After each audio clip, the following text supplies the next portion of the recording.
Okay, so welcome back again.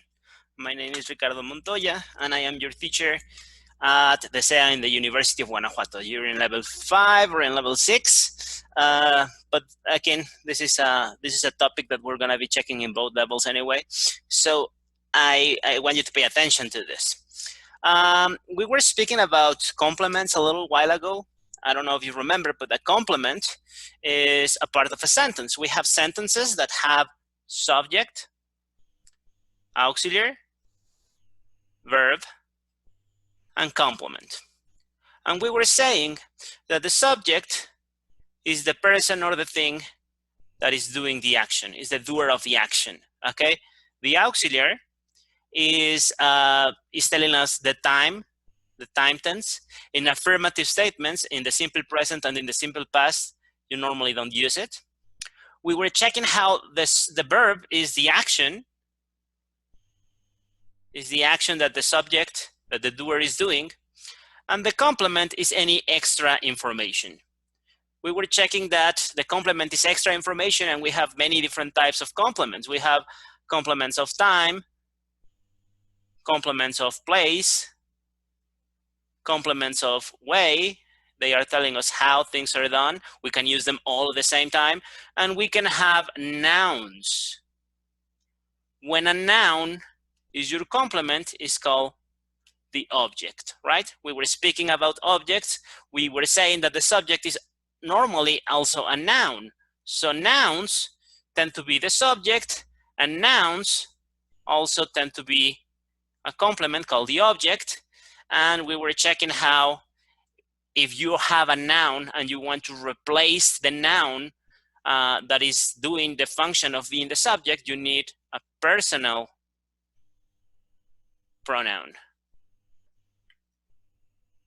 If you need to replace a noun that is doing the function of being the object, the direct object, or the indirect object, then you use an object pronoun.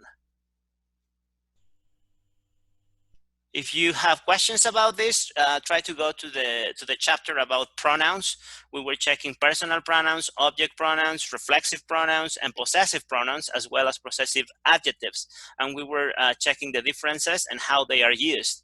Today, we're going to be focusing on a different type of complement.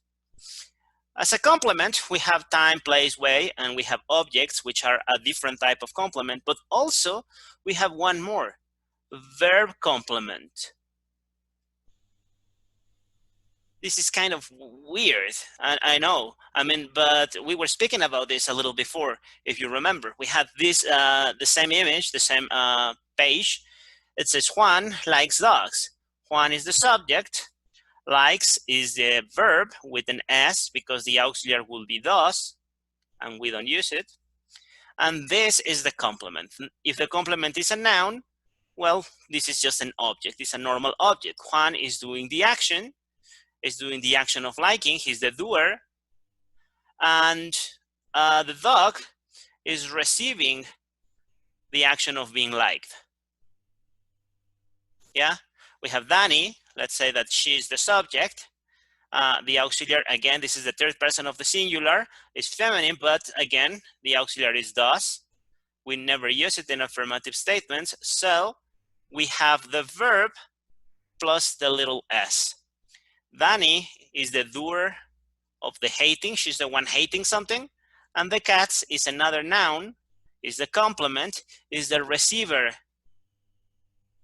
of the action of the verb. So this is the direct object. This is something that we were checking. If you want to replace Juan, you replace it with he.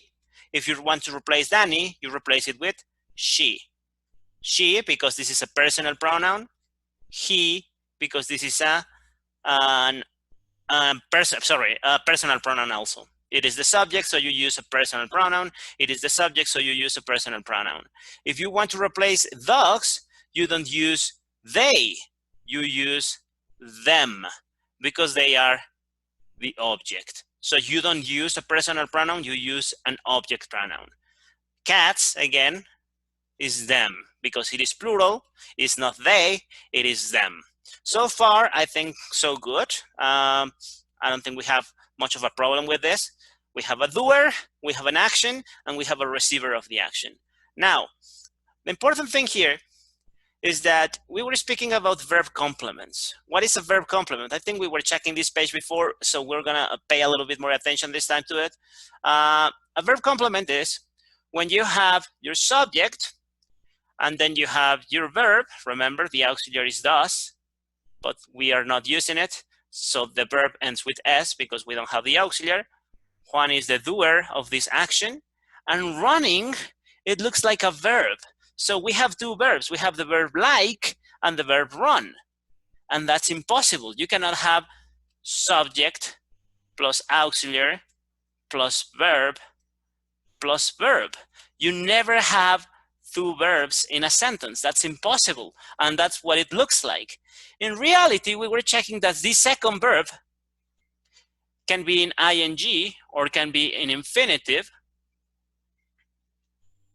If this second verb is in ing or in infinitive, this second verb is really not a verb. Yeah, it is a verb complement. So what we have is subject, auxiliary, verb, and complement. In reality, this is the complement. It's like this is the object, but it's not a noun. It's a verb with ing, a verboid. Do you remember that? Verboides, verbos, sustantivados. They look like verbs, but they are not acting as verbs. How do you know that they are not acting like verbs? Again, because of the structure. The first thing is the subject, then you need the auxiliary, and the verb, this is the verb. How do you, I mean, likes is the verb. It's so much the verb that it is conjugated. It is conjugated because this is the third person. So this is the simple present. So this is the verb, right? So this cannot be the verb. You don't have two verbs. In reality, this is the name of the thing that Juan likes. It's like an object. You can say Juan likes cats or dogs, like we were saying before, or you can say Juan likes running, and running is the name of the activity that Juan likes to do. Remember, running or to run, infinitive, sorry, this is infinitive, or gerund, they can work as verb complements. This is the subject, this is doing the action, this is the verb is conjugated to the third person of the singular, this is the simple present, the auxiliary is does. We are not using it because we don't have it, the verb has to take an S. So it's exactly the same. And run is receiving the action of being liked. Running is, or to run, is the name of the thing that Juan likes or that Juan enjoys. That's pretty much the thing, right? In this case, we have the same thing. We have Dany, which is the subject, she, Dany. The auxiliary will be thus because it is also the third person of the singular. The verb has an S because we don't have the auxiliary. If we had the auxiliary, we wouldn't need the S. But because we don't have the auxiliary, the verb has to take that S. And this appears like a verb, but you don't have subject plus verb plus verb. This verb is in ing. So this part is the complement, is the verb complement. It's like an object. It's receiving the action of being hated, okay? It can be in ing or it can be in infinitive. Sorry, this is infinitive. This is gerund. Again, you have your verb with the S, and you have the subject. This is the doer of the action, the subject. This is the receiver of the action, the object. Again, you are using a verb as if it wasn't a verb. So we know some important things. We know that verbs not always work as verbs. They are not always the action on the sentence. If I say Dany hates to swim, and I ask you which is the verb, probably you're gonna think swim, because swimming is a verb. And if you look at the dictionary, it's gonna tell you that swimming is a verb, it's an intransitive verb. But in this case, we are not using to swim as a verb. We are using it as the complement. The verb is hates, okay? The verb is likes. So this is the problem. The other thing that we know is that verbs with ing can be used as the subject of a sentence. So I don't know if you remember this, but you can say running is fun. If you have this sentence, your subject is running, your verb is, and this is your complement. You don't have the auxiliary because this is the simple present, and this is the verb to be, and this is an affirmative statement. So for many reasons, you never use the auxiliary in this sentence in particular, but you have subject, auxiliary, well, subject, verb, and complement, okay? So the problem is verbs with ing, verbs in gerund, they can work as the subject of a sentence or as the object of a sentence. Verbs in gerund or infinitive, they can also work as complements or verb complements, ¿ok? Esta es una parte que cuesta un poco de trabajo. A veces vemos verbos y pensamos que son verbos, pero esto es culpa un poco de memorizar las cosas sin ponerles mucha atención. Tenemos en nuestra cabeza, otra vez, que perro es dog, que gato es cat, que pollito es chicken, que gallina es hen, pero también tenemos en nuestra cabeza que run es correr y que swim es nadar. Entonces, ¿cierto o falso? Dani, nada. Pues cierto, porque aquí dice nadar. Falso, porque aquí el verbo no es nadar, el verbo es odiar. Dani odia a los perros, Dani odia a los gatos, Dani odia nadar. Nadar es el nombre de la cosa que él o ella odia, ¿ok? En este caso, este es un complemento verbal. Pareciera ser un verbo, pero no podemos tener dos verbos en la misma oración. Este segundo verbo tiene que estar o en gerundio, ¿sí? Con ing, o en infinitivo. Tú más el verbo. Si nuestro verboide, si nuestro verbo que no es un verbo, lo usamos como sujeto, necesariamente tiene que estar en gerundio, no puede estar en infinitivo. Esa es una pequeña regla. Si van a usar un verbo como el sujeto de su oración, tiene que estar en gerundio, o sea, terminar con ing. Si lo van a usar como su complemento, entonces tenemos dos opciones. Podemos usar el gerundio o podemos usar el infinitivo. Pero no es cuando ustedes quieran. Este es el pequeño gran problema, ¿ok? You don't use gerund or infinitive regardless of anything. There are some rules. What are the rules? Well, the rules depend mainly on the verb. This verb like and this verb hate, these are the real verbs. And depending on the real verb is, you need to check this to see if you need to use gerund or if you need to use infinitive, okay? So some verbs take gerund, other verbs take infinitive, yeah? Not every verb takes a verb complement, ¿sí? Algunos verbos, como like o como hate, toman gerundio o infinitivo, cualquiera de los dos. Hay algunos otros verbos que solo toman gerundio, otros verbos que solo toman infinitivo y algunos que no toman realmente complementos verbales. Esto se trata de que, digamos, que este complemento verbal es como si fuera un objeto y solo los verbos transitivos aceptan objeto. Entonces, solo los verbos transitivos pueden tener un complemento verbal. Ustedes no me hagan mucho caso en este sentido en este momento. Vamos a hablar de verbos transitivos, vamos a hablar de phrasal verbs, vamos a hablar de muchas cosas. Hay muchas cosas que explicar. Entonces, bueno, por ahora podemos nada más saber que lo que parece ser un verbo no necesariamente es un verbo, ¿sí? A veces puede ser el sujeto, si lo tienen, puede ser el sujeto si ustedes lo tienen con ing, o puede ser tanto el objeto si lo tienen con ing o con infinitivo, ¿ok? Is everything okay, so good? Okay, so far so good. Let's move on. Then we have some verb complements. It says, there are times when we are using a verb as a complement. This verb is not really a verb, it is a noun. These verbs have to be conjugated in gerund or in infinitive. This is pretty much the same thing that we were saying. You can have an affirmative or a negative statement, but it's exactly the same, right? This verb is in ing. Sorry, I think I moved. Yeah. This verb is in ing. I think I'm going to change colors because that one is barely noticeable. So this verb is in ing.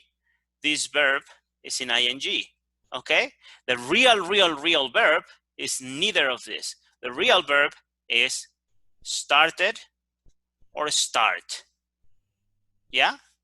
The real verb, then you have right here, the real verb is started or start. You can have your verb complement in gerund or in infinitive. For example, the verb start, it accepts both gerund or infinitive. I started to learn guitar. I started learning guitar. Perfect. I mean, it doesn't matter if this verb is in the present or in the past. In this case, it's in the present. In this case, it's in the past. It doesn't matter if it is in the future, if it is a negative statement, whatever it is, that's not important. As long as you're using the verb start, you can use a verb complement. You can use a verb complement in infinitive or in gerund. If your statement is affirmative, that's okay. If it is negative, that's okay. If it is the past, that's okay. If it is the present, that's okay. As long as you have these verbs, you can use these verb complements. Yeah, it depends on the verb. We're gonna be checking verb by verb. It doesn't really depend on the time. It doesn't depend on whether the sentences are affirmative or negative, or even questions. That's not really important. Okay, so let's move on. In this case, it says, in order to decide whether to use an infinitive or gerund form, we need to acknowledge the verb. So we need to notice the verb. We need to take a look at the verb. Some verbs take infinitive, others take gerund, others take both, and the meaning is the same. And others take both, but the meaning is different. So we're gonna have to check some lists right now, okay? So we have this. I choose to come here. For example, when you're using the verb choose, like we have here, when you're using the verb choose, you need an infinitive. It is impossible to say choose coming. You never say I choose coming here. Whenever you're using the verb choose, the verb complement has to be in gerund. On the other hand, if you use the verb enjoy, you never use infinitive. You always use gerund. I enjoy eating pizza. You never say I enjoy to eat pizza. Enjoy always takes gerund. When you use words like love or hate or prefer or start, you can use both. You can say I love talking to you or I love to talk to you. They are both the same and they mean the same. Both these sentences, they have the same meaning. And then we have some words like, for example, the verb remember, that you can use with both. You can say I remember buying milk, or you can say I remember to buy milk. You can use both, infinitive or gerund. But the problem is that in this case, the meaning is going to be different. I mean, it is not the same to say I am buying milk than saying I remember buying milk, that I remember to buy milk, okay? So this is just a little example. We're gonna be checking more of this. Let me just erase this.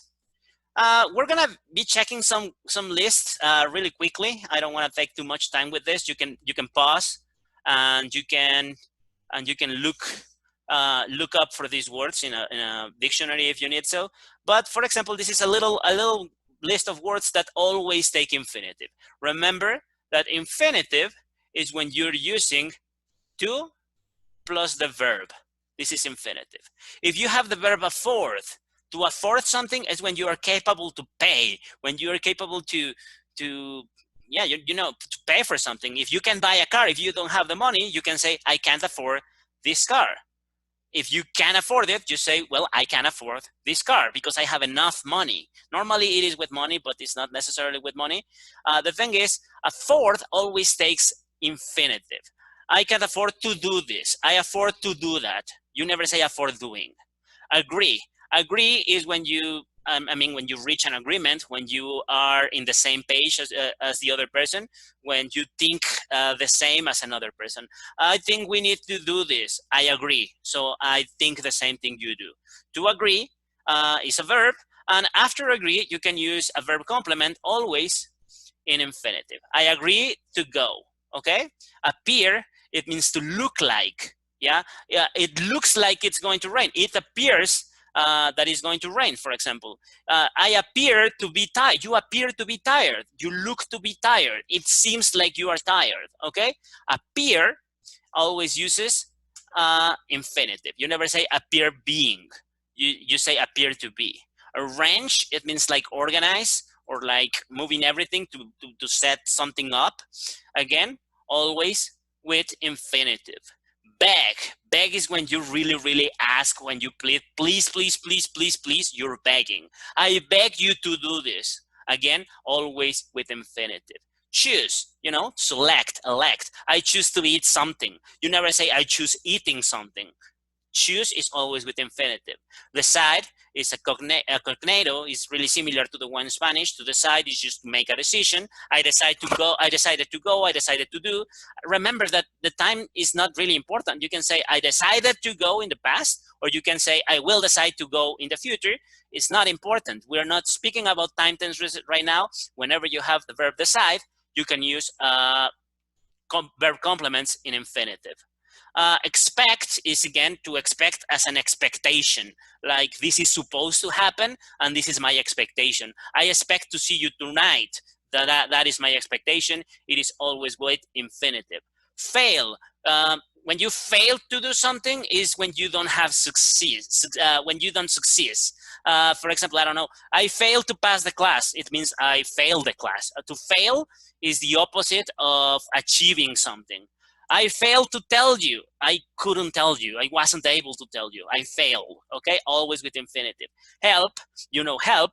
Helping is a really weird verb. This is like a little, we can have a little asterisk, because help normally uses infinitive. You can say, I will, remember, future, present is not important.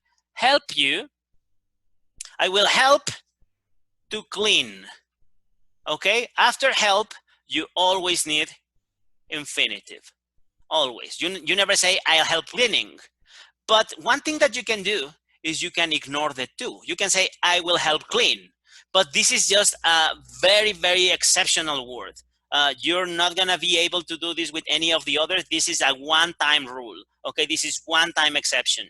With the verb help, sometimes you don't, if you want, I mean, this is a decision. You can leave the two or you can take it away, but it is only with this verb.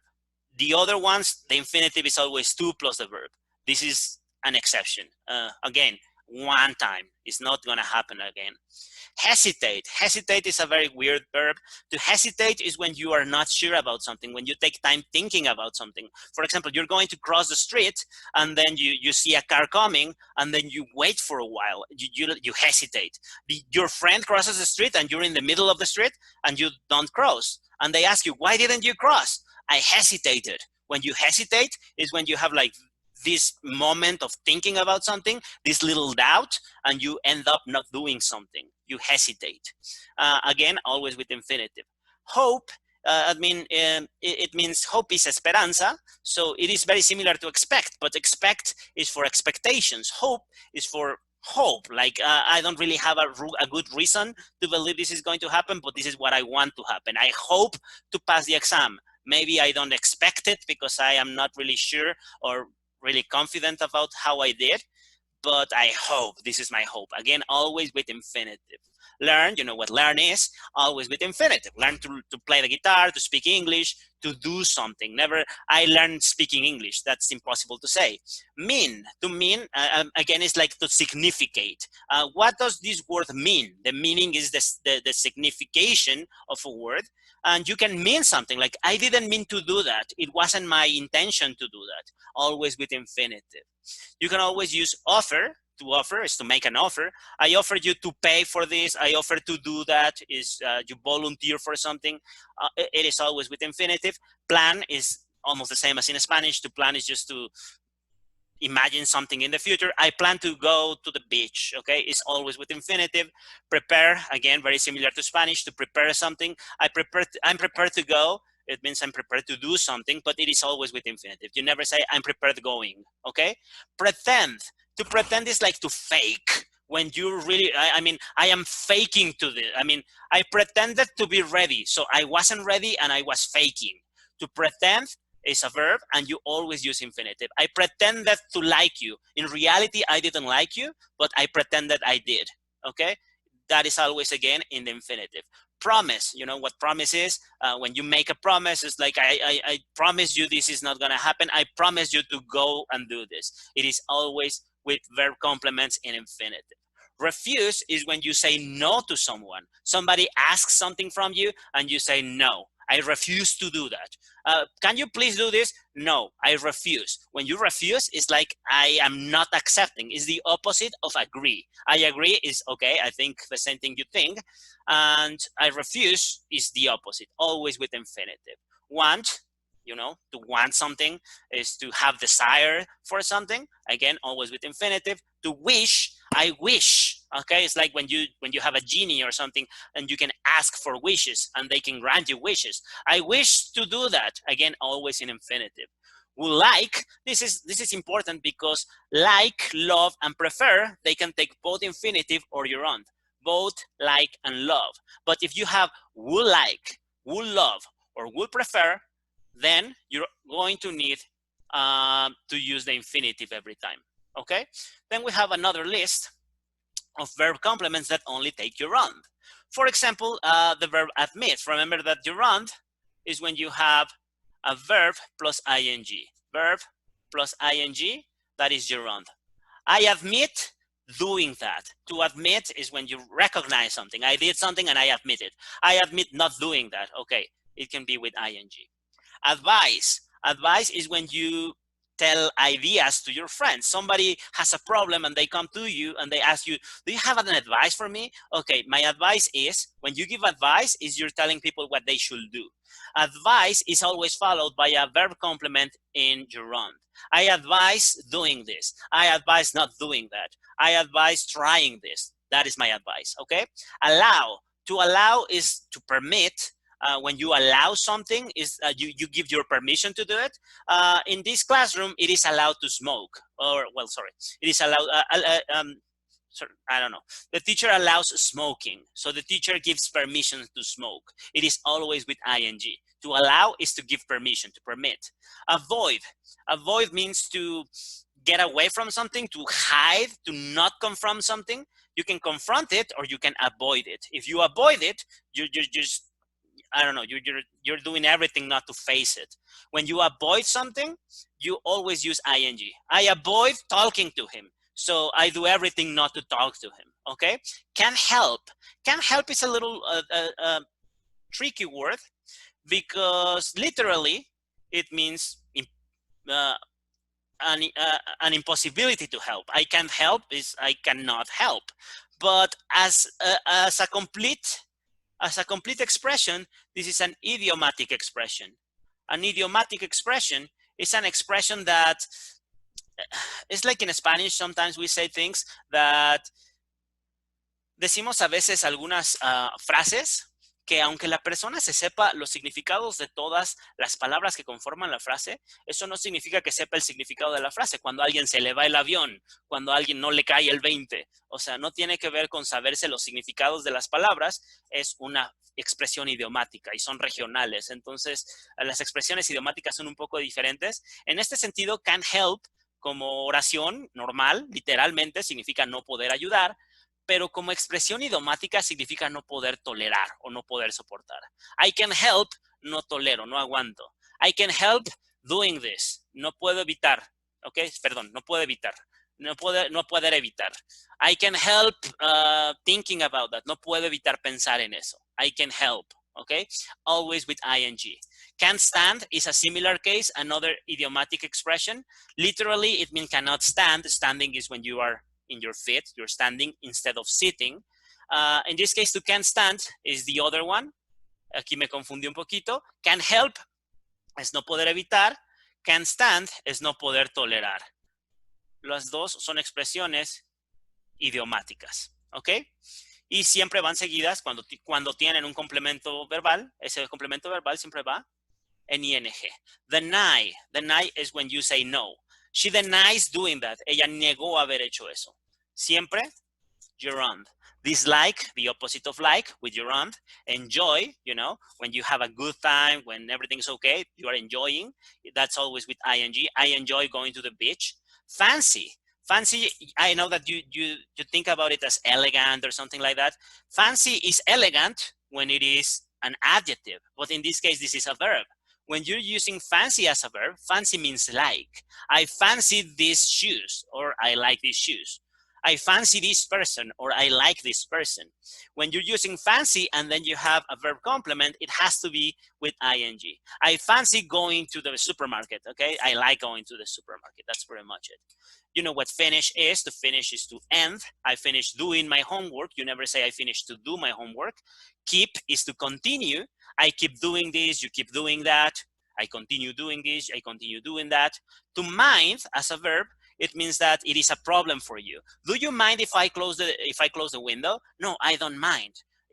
When you mind or you don't mind something, it means that it is not a problem for you. Okay? To mind. Minding, it is always with ing. I don't mind doing this, I mind doing that. Miss, you know what missing is? To miss is when you are away from someone or it is when you're away from someone or from somewhere, and then you really wish you were back. I miss doing this. For example, right now we are in a quarantine. As the day I am recording, we are in a quarantine. So you can say, I miss going out with my friends. You always say, I miss going out. Never, I miss to go out. Never to go out. This always uses the gerund. Permit is the same as allow. Permit doing something. Practice, you know what practice is? I practice playing the guitar. That's something you practice. It can be practice with S or practice with C. It depends on English against American English. I'm not really sure why, but you're gonna find it both ways in different books. I cannot tell you why. Suggest is when you have a suggestion, when you have like I suggest, I have an idea. I think this is a good idea for you. I suggest doing this. So my suggestion, my best idea is doing that, always with gerund. Waste, you know, to waste is to make bad use of something, especially with time or money. To waste time or to waste money. Wasting your time is not taking advantage of your time. Wasting your money, it means not taking advantage of your money. And you can say, I waste my time watching TV, I waste my money buying whatever I buy. Okay, so these verbs are always with gerund, always, every single time. Then we have a little more. We have rules. On top of learning or memorizing these two lists, I don't recommend you trying to memorize the two lists. Honestly, memorizing is something that is kind of weird because if you don't use it, you're gonna forget it anyway. So I don't really recommend trying to memorize them. I recommend using it. Just try to read more, and then you will notice how some verbs are never followed by gerund, some verbs are never followed by infinitive. In the case of that, well, if you want to memorize a list, don't try to memorize both. Just memorize the gerunds, because the gerunds are the weird ones, ¿ok? Si tienen que memorizar una de esas listas, memoricen la de gerundios, porque esas son las raras. Si ustedes encuentran un verbo que no estaba entre los que hablamos y tienen que adivinar si usar gerundio o infinitivo, yo les recomiendo que usen infinitivo, porque es mucho más común que el infinitivo se use como complemento verbal. Los gerundios son los raros. Entonces apréndanse los gerundios, esos son los que nos importan. Todo lo demás asuman que va a estar en infinitivo y no hay ningún problema. Pero además hay ciertas reglas, unas reglas que tenemos que cumplir, ¿ok? Por ejemplo, una regla de cuándo usamos infinitivo. When do we use infinitive? We have two reasons to use infinitive. Whenever you have an adjective before the verb. Do you remember adjectives? The adjectives are descriptions. For example, this car is easy, this is a description, to use. When you have an adjective, it is not important what the verb is. When you have an adjective, by rule, you use infinitive. That is difficult to do. Again, it doesn't matter what the verb is. If you have an adjective, by rule, you use infinitive. This was hard, this is in the past, it's the same verb, but it's not really important what the verb is. The important thing is we have an adjective. When you have an adjective, by default, by rule, this verb complement, this here, is going to be an infinitive. Yep. And then we also have another rule. When you have an object as a second complement. When you have another object, for example, subject, the auxiliary is did, we never use it, is here.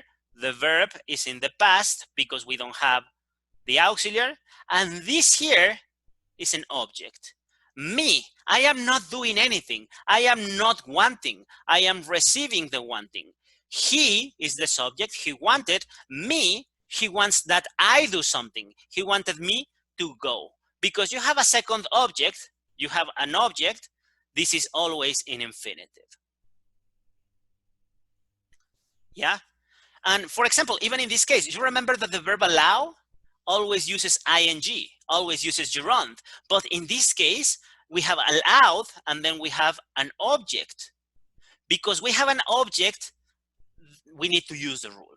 Normalmente allow usa gerundio, pero como tenemos un segundo objeto, por regla, nuestro complemento verbal va a ir en infinitivo, ¿sí?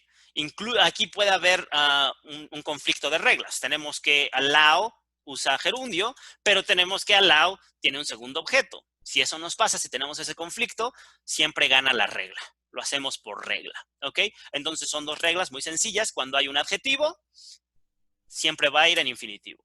Cuando hay un objeto, también siempre va a ir en infinitivo, ¿ok? Esas son las dos reglas para cuando siempre van a ir en infinitivo. Now, when do we always use gerund? We have rules for gerund too. So, rules for gerund. Number one, whenever we have a preposition involved, ¿ok? Bueno, tenemos dos reglas. La primera se las dije hace rato y no es parte de los complementos verbales, pero se las voy a repetir. Cuando es el sujeto. Eso no es un complemento verbal porque los complementos verbales son complementos. Pero si ustedes tienen un verbo que está actuando como sujeto, siempre es con gerundio. Running is healthy. ¿Se acuerdan? Recuerden eso. Y cuando es como complemento verbal, for gerund, whenever we have a preposition involved.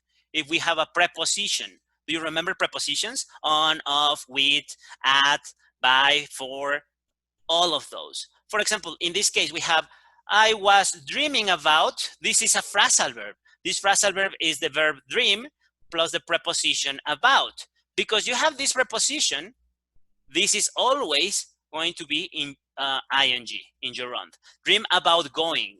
She's thinking of. You have another preposition, the verb and a preposition. When you have a preposition, by rule, this is in gerund. There's nothing you can do to change that. Yes? Usual verbs with prepositions followed by gerund are, we have a little list of verbs that are usually followed by a preposition. And therefore, they always need to be with gerund. Accuse of. You never say only accuse. You say accuse of.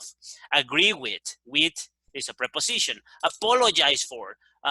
Pedir perdón por algo. You have preposition. Ask about.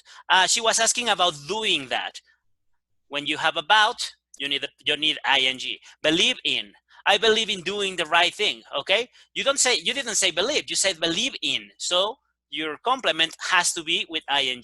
Be used to. This is another preposition. To be used to, estar acostumbrado a. Yo estoy acostumbrado a dormir tarde. I am used to sleeping late. Because you have the preposition, you need ing. Blame for, culpar a alguien. Okay. With ing.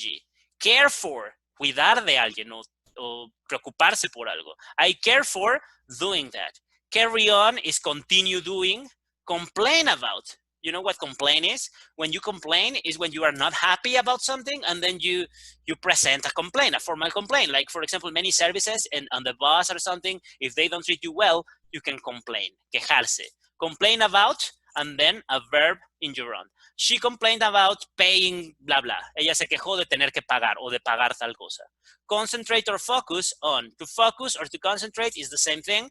I concentrate on doing that. Depend on doing that. Depend on. Dream about or dream of is never dream with. Dream about or dream of, like in the example that we have, always ing. Feel like. Feel like, again, is another idiomatic expression. When you feel like something, it means that you want to do that. I feel like eating sushi. Me siento como comer sushi. No, realmente es como tengo ganas de comer sushi. I feel like watching a movie. Tengo ganas de ver una película. Feel like. En este caso siempre van a llevar ing. Forgive for. Forgive, perdonar. Give up. To give up es como rendirse o rendirse con algo o ceder. I give up trying to do this. Me rindo tratando de hacer esto, no voy a poder. Insist on. Again, you have a preposition. Keep on. Keep on and carry on. They are pretty much the same. Continue doing. Keep on working. Okay, never keep on to work. Look forward to. This is a phrasal prepositional verb. To look forward to something, it means that you really, really want this time to come. I'm really looking forward to seeing you. Ya quiero verte. I look forward to es como ya quiero, ya ansío, y después, si tienen un verbo, tendría que ser con ing. El verbo en realidad es este, pero el otro es el complemento verbal, tendría que ser en gerundio. Object to. Object como verbo de objetar. Tengo una objeción, de no estoy de acuerdo. I object to doing that. ¿Ok? ing. Think of. ing. I think of going on vacations. Succeed in. Succeed es tener éxito o lograr. I succeeded in finishing my homework. Okay, finishing with ing. And use for. You use for. This is used for digging. Esto se usa para excavar. Okay.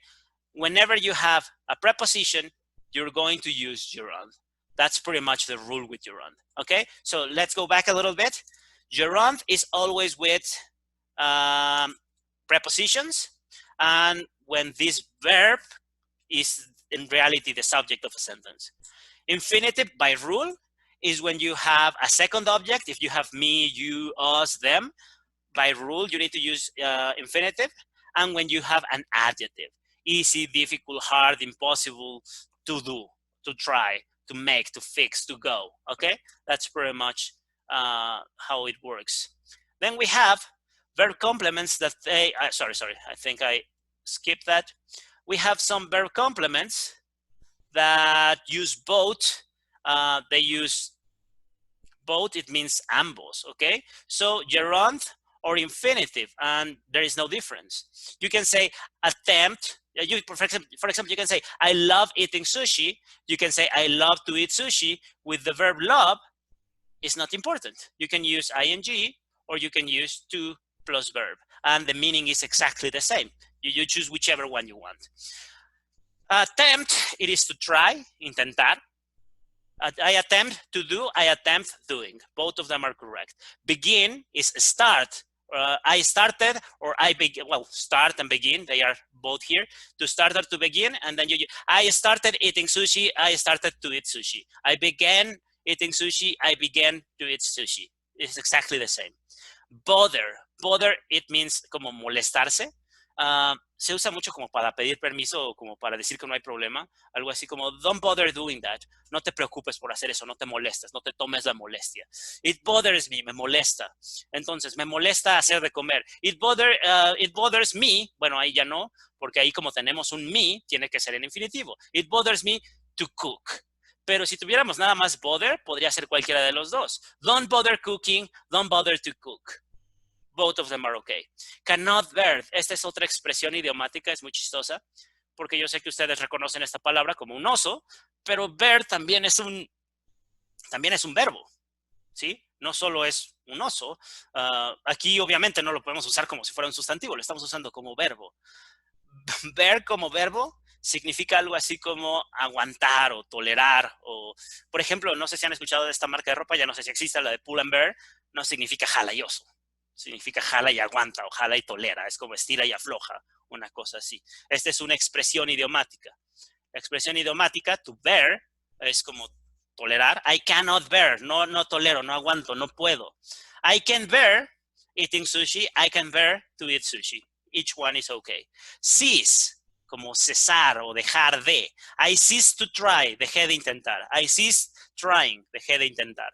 Continue. Again, continue eating sushi, continue to eat sushi, both of them are okay. Hate, I hate eating, I hate to eat, both of them are okay. Intend is very similar to attempt or to try. I intended, my intention was. I intended to call you, my intention was to call you. I intended calling you, both of them are correct. Like, well, you know what like it is. I like eating sushi. I like to eat sushi. Love, I love eating sushi. I love to eat sushi. And prefer. All of this, you know. All of these verbs, they take both infinitive or gerund. And, well, the difference is nothing. I mean, you can use whichever one you want, and there's pretty much no difference. So, finally, we're going to go with this. These are the other difficult ones. We have some verbs. Like, for example, this here, we have the verb forget or remember. This verb can use infinitive and can use gerund, but the meaning is different. If you use forget with infinitive, you're speaking about the future. If you use forget with gerund, you're speaking about the past. The same with remember. For example, remember, let's speak about this. Remember to switch off the lights. So remember in the future to do that. I am telling you to not forget. Remember to turn off the lights tonight. Okay? Tonight, in the future, when you go out, remember to do something in the future. If I tell you, do you remember switching off the lights? Do you remember that you did that? To remember, remember plus infinitive, it means remember to the future. I remember to buy milk. Or, for example, I forgot to buy milk. You go up in the middle of the night, you go to your fridge, and you open up the fridge, and you have no milk. And you say, I forgot to buy milk. I forgot to do it. I forgot in the future, so I never did it. I forgot to do it. Or maybe you think that you don't have milk. You think, I don't have milk. And then you go to your fridge, you open it, and you have milk. And you say, wow, I forgot buying milk. I forgot that I did buy milk. Este sería algo así como, olvidé comprar leche. Este sería algo así como, olvidé haber comprado leche. ¿Sí? Si olvidé comprar leche, pues no tengo leche. Si olvidé haber comprado leche, me sorprende. Sí tengo leche, pero no recuerdo en qué momento la compré. ¿Sí?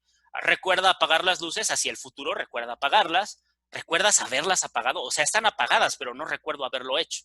Más o menos. We have others, like for example, go on. Go on can be used with infinitive or with gerund. To go on, it means to start something new. So for example, go on to read with infinitive. Go on to read. So start something new. You were working, you were drawing, you were eating, and you finish eating, and I tell you, okay, you finish eating, go on to read. Okay, so stop eating, that's a finished action, and continue with the next one. Go to something new. And if I tell you go on eating or go on doing whatever, if I use gerund, go on reading, yeah, it means you were reading and I want you to continue reading. It's not to change actions, ¿sí? Sería aquí como, continúa a lo que sigue. Ya acabaste de comer, entonces sigue con leer. Continúa a leer o ponte a leer. Go on reading es, estabas leyendo y sigue con lo que estabas. O sea, estabas leyendo, sigue leyendo. Continúa leyendo, ¿ok? Regret. You know what regret is? Regret is when you do something and then after that you feel bad about it. It's like I told you something bad and I hurt you and now I regret it. To regret is to feel bad for something you did, como arrepentirse. To regret can use, again, infinitive or gerund. When you say regret with infinitive, again, you're speaking about the future. I regret to say that's wrong. Okay, this is like when somebody calls you on the phone and they tell you, we regret to inform you that you have no balance. Lamentamos informarte que ya no tienes saldo. Primero lo lamentan y luego te lo informan. Es una manera como de disculparse por adelantado. Lamento informarte, pero ahí te va la mala noticia. Primero te digo que lo lamento y luego a futuro te digo lo que va a pasar. Cuando usamos regret and ing, I regret saying that, it means I regret something that I did in the past. In the past, I told you something and you feel bad. And then now I say, I regret telling you that. I regret saying that. Yeah, if you use ing, it means that you're making it about the past. You did something and now you feel bad about having done that. Okay, that's pretty much the point with that. We also have stop. You know what stop means? Stop can be used with infinitive, I stopped to smoke, or with gerund, I stopped smoking. This is kind of weird because when you're using infinitive, I stopped to smoke, it means that you interrupted another action. Like I was driving or I was teaching a class and let's have a smoke break. We are in the middle of the class, but let's interrupt the class so we can smoke. So we stop the class to smoke. We stopped to smoke. We are smoking and we stopped something else so that we could we could smoke. Okay, that is with infinitive. And when you have gerund, I stopped smoking, it means I quit smoking. I don't smoke anymore. Yeah, if you say I stopped smoking, it means that this action is something that you don't do anymore. I stopped to talk to you. Okay, I was driving and I stopped and now I'm calling you. I stopped talking to you. It means I don't talk to you anymore. I finish doing that. I terminated that activity. And finally, we have try. Try or intentar. You can say try to do, or you can say try doing, right? Again, when you say try to, you're meaning something complicated. Like, I don't know, it is very difficult to build a rocket. Es difícil construir un cohete. But I will try to build a rocket. Voy a intentar construir un cohete. When I say try to, con infinitivo, significa que estoy reconociendo que es difícil y no sé si lo logre. I will try to build a rocket, but maybe I will do it, maybe I won't. I don't know. I don't know. When I say try an ing, is something that you're doing and and then you see what happens. Okay. Por ejemplo, me siento mal en las mañanas. ¿Por qué no intentas tomar más agua? Cuando te digo intentar tomar más agua, no significa que tal vez no lo logres, que es muy difícil tomar agua. Lo que te estoy diciendo es que ese es algo que nunca haces y a lo mejor si le das una oportunidad a esta nueva cosa de tomar agua, te sientes mejor. ¿Por qué no le das una oportunidad y ves qué pasa? Es que me siento muy cansado. ¿Por qué no intentas ir al gimnasio? Intentar ir al gimnasio, si lo digo con ing, I tried going to the gym, or I will try going to the gym, le voy a dar una oportunidad a esto, voy a intentar hacerlo. O sea, lo voy a hacer y a ver cómo me siento. No estoy diciendo que va a ser muy difícil, estoy diciendo que voy a hacer algo que nunca hago. Si digo, I will try to go to the gym, es como voy a intentar ir al gimnasio, pero porque estás diciendo que es difícil ir al gimnasio. Voy a intentar ir, pero la verdad es que están muy revoltosas las instrucciones, no conozco el rumbo, siempre me pierdo cuando estoy por ahí, entonces voy a intentar ir, pero no estoy seguro si lo voy a lograr. ¿Ok? Esto es complementos verbales. Otra vez, there are many different ways in which we use them. Maybe we're going to have another practice with this. I can explain you a little more. I have some material on the copy package that you have on the drive, on the Google Drive or the OneDrive shared link. I will share this link, and we have a copy package, and we have some exercises about this. So we're going to be working on it. Again, if you have any questions, you can let me know. I hope this was useful for you. I didn't mean to make these lessons this long, but this one was impossible to make shorter. I hope this is helping you a little bit. We can continue speaking about that. And well, I don't want to say much more. I don't want to make you feel overwhelmed or anything like that. So thank you very much. Thank you for paying attention to this. And I think that's it for this class. It was a little longer than I wish. It was a little longer than the others, but we have covered too much ground. We haven't even started with the time tenses, and now we know so much. Okay, so thank you very much. Take care, and I will be seeing you in the next chapter. If you want to continue checking things, I will upload everything once it is finished, so you don't have to wait for me to finish doing that. Okay, so